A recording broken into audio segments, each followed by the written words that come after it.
In last couple of sessions, we have seen USD being on the back foot, and most of the other major currencies have appreciated against the USD. And as things stand for today's session, technically the trajectory is still bearish for the USD, and we will see in today's session some of the major currencies which are likely to appreciate against the USD in next couple of sessions. If we consider the trading context for the day, we didn't really get any major economic release from the Asian countries, or for that matter, the European countries. And even for the North American trading hours, we don't really have much on the data docket. So you can say the data calendar is almost like a blank for the major releases. And just a while back, we heard Miss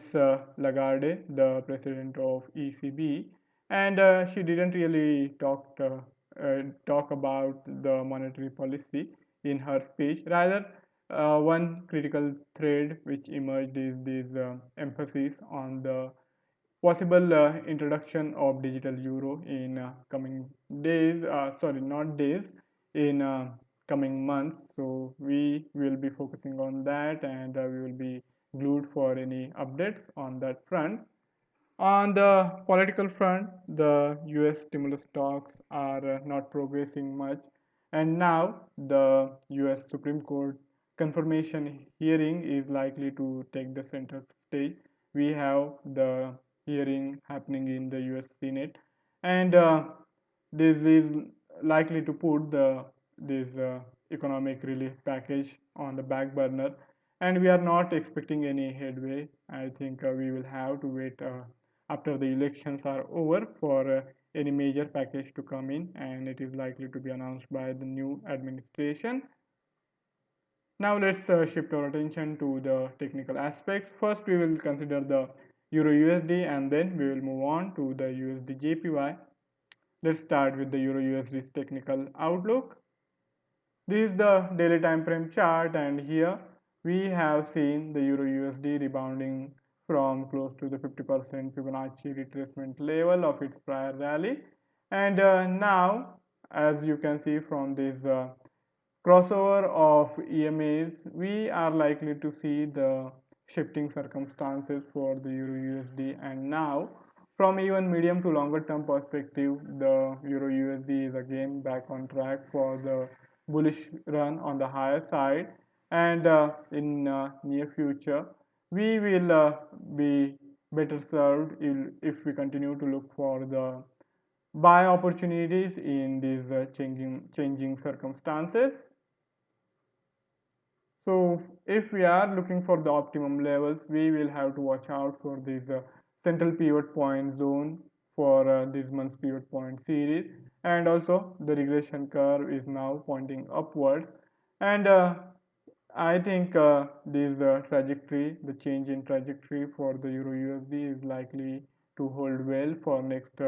couple of sessions. So here now we are seeing some minor correction happening in today's session. The Euro USD has dived lower by around 30 pips, and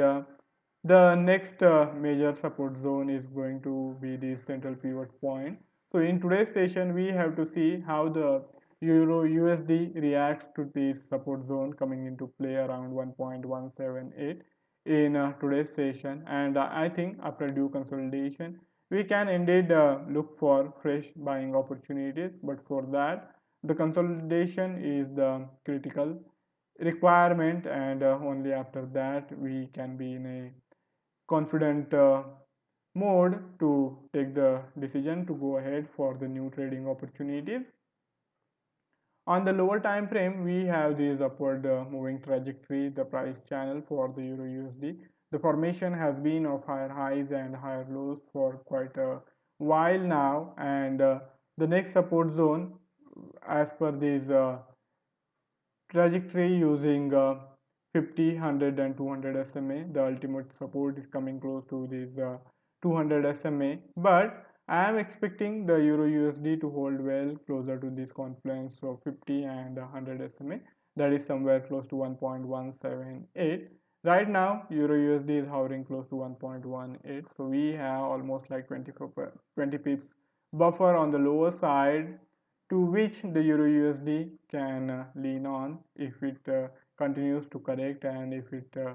dives lower. And then during the later hours of US trading session, we will have to see how the price action acts and reacts. And then by the time tomorrow's European trading session starts, we will, I think, have a good idea if this support zone is likely to hold or not. And after due consolidation, I would indeed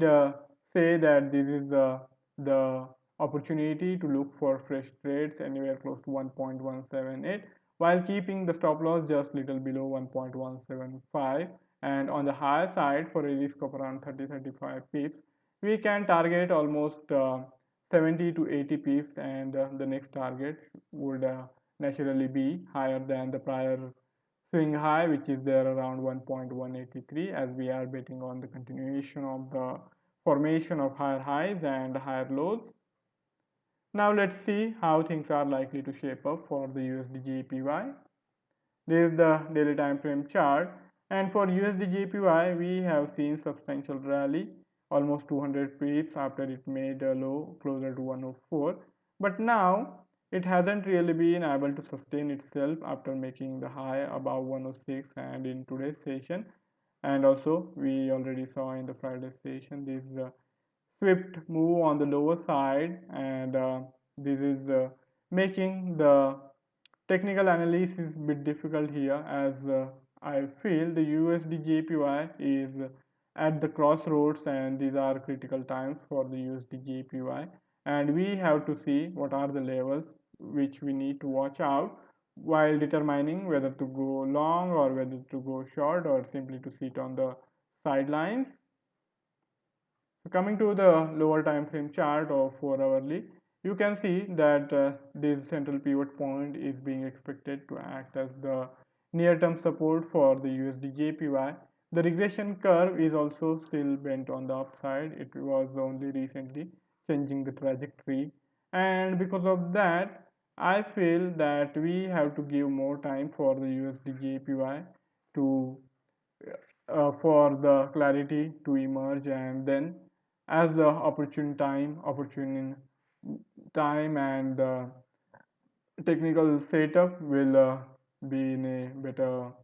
position to give us an idea whether to go for the trade or not. As the things stand, if we see some sort of consolidation taking place above this central pivot point, then I think the traders will have reasons to believe that this support is likely to hold well, and in due course of time the USD JPY might resume its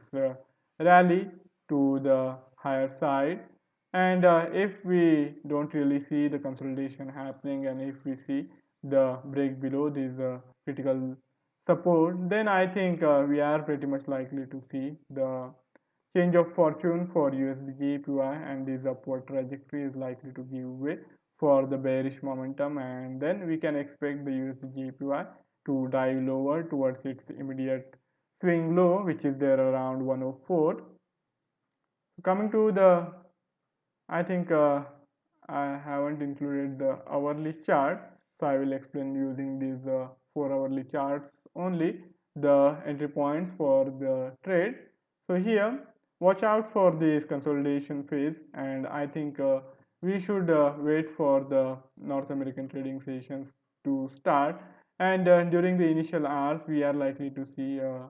volatile moves, and there we will get to know better if this support is likely to hold well or not. If we don't really see much of an move on the lower side, and if we see that for next couple of hours the USD JPY is able to hold well to this support zone, then we can pretty much expect the reversal to happen, and by the time tomorrow's markets open for the European session, we will have good amount of you can say a better idea for the new trades, and then and there we can decide whether to go long or whether to simply hold back or simply to go short. I think while taking the decision for going for the fresh trade, we will have to keep in mind this central pivot point zone, which is there around 105.35, and I would be a bit cautious as long as the price action is still above this central pivot point. And if it eventually breaks and if we see the breakout on the lower side, then we will have more reasons to believe for changing circumstances and for changing the trajectory of the USD JPY. So that's it from my side for today's session. If you have any query or any idea to share, you can write it in the comment section, and I would be more than happy to take the discussion forward.